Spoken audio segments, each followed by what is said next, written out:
Hi and welcome to the Sports Desk. I'm Jeff Linder with the Gazette and KCRG, along with our summer intern Dylan Montz, and we're going to be up at the state softball tournament next week at Harlan Rogers Park.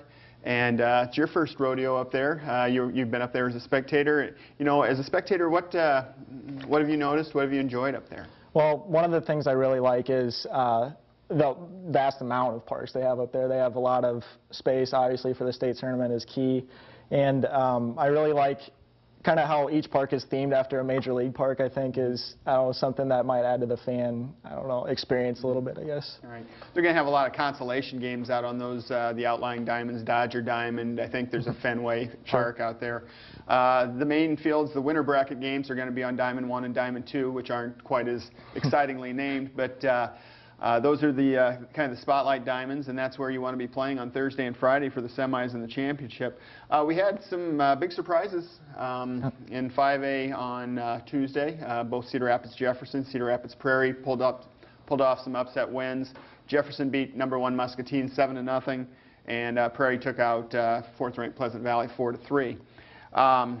You know, you've seen both Prairie and Jeff, and what are your impressions of both teams? Well, obviously Prairie's had a great run this season, going from 8 wins last season to 28 this year with new head coach Joe Yagi, and I really think they're poised for this time of season now, and they'll be ready to go. And then obviously Jefferson upsetting Muscatine down there 7-0. They're starting to find their rhythm at the right time this season, so I think both have a chance to do really well, obviously. Jefferson's got a really hot pitcher going right now in Alyssa Olson, sophomore, and she's really throwing the rise ball by people. She had 13 strikeouts, I believe, against Muscatine. She had 14 in 5 innings against Wash in the regional finals. So obviously, you know, if you got a pitcher with her stuff working, you're going to be in pretty good shape.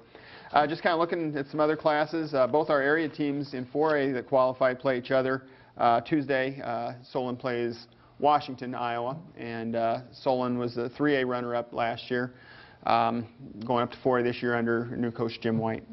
Yeah, and I think I saw Washington play against North Scott, holding them off, but obviously Solon always, a great power in softball, so I think, they're going to continue to do really well, sure. Solon's 40-2, and all roads kind of lead to a 4th meeting this year between Solon and Dallas Center Grimes.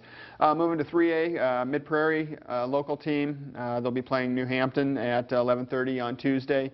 #9 Monticello, like Prairie, making its first trip ever to the state tournament, 3 straight Tri-Rivers championships. They'll play Bondurant for our Monday night at 7:30. Class 2A, we've got Jessup. I'm going to be writing a story for Monday on John Begley and his granddaughter, Kelsey Lowe, the grandfather-granddaughter coach pitcher. And they're 11th ranked. I think she's got 138 wins in her career.